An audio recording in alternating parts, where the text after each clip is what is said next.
أمطار وسيول الرياض بتاريخ 26 مارس. الله أكبر ولله الحمد. الموافق 3 من رمضان، خميس وجمعة وسبت وحد، 4 من رمضان. الله أكبر الله أكبر الله أكبر ولله الحمد. اللهم صيبا نافعا.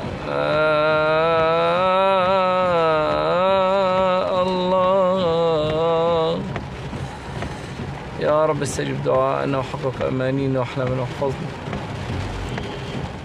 يا رب. حقق أحلامنا وأطل أعمارنا وأحسن ختامنا وتولى أمرنا ودبر لنا يا ملك يوم الدين.